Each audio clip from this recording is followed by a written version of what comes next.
Hello అండి అందరికీ. ఈరోజు మా ఇంట్లో మిల్లీ మేకర్ కర్రీ చేస్తున్నానండి. మిల్లీ మేకర్ వేడి నీళ్ళలో నానబెట్టుకొని పక్కన పెట్టేసుకున్నాను. నూనె పోసేసి ఆవాలు జీలకర్ర వేసి కరివేపాకు పచ్చిమిర్చి నూనెలో వేసి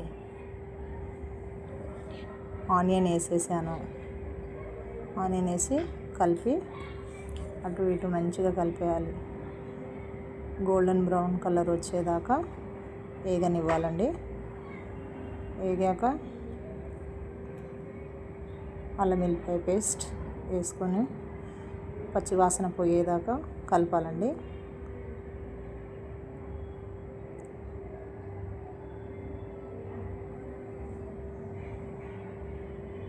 మిల్లీ మేకర్ వేస్తున్నానండి. నానబెట్టుకున్నది శుభ్రంగా కడిగి తీసుకున్నాను.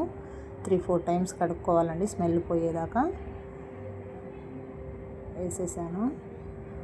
అవి వేసి అటు ఇటు కలిపి ఒక 5 మినిట్స్ మూత పెట్టేయాలండి. మూత పెట్టేయాలి.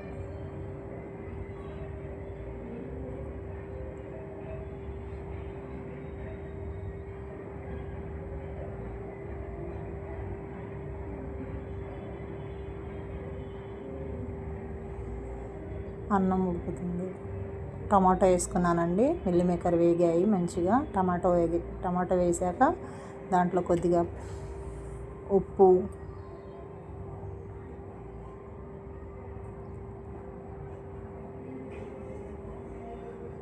పసుపు, కొద్దిగా కారం, ధనియాల పౌడర్ కూడా యాడ్ చేశానండి. ఇవన్నీ వేసి కలిపేయాలండి. కొద్దిసేపు అటు ఇటు కలిపేసి మంచిగా కలిపేసి కొద్దిగా టమాటో అంతా మగ్గాలండి. టమాటో మగ్గాక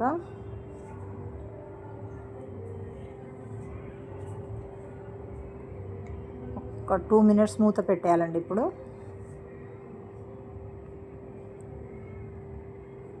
దీంట్లో ఒక గ్లాస్ వాటర్ పోస్తే బాగుంటుందండి కర్రీకి. వేడి వేడి అన్నంలో చాలా బాగుంటుంది మిల్లీ మేకర్ కర్రీ.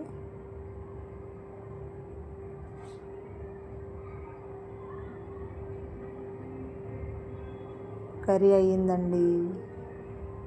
మంచిగా ఉడికింది. ఆయిల్ మొత్తం పైన తేలింది. కొత్తిమీరతో గార్నిష్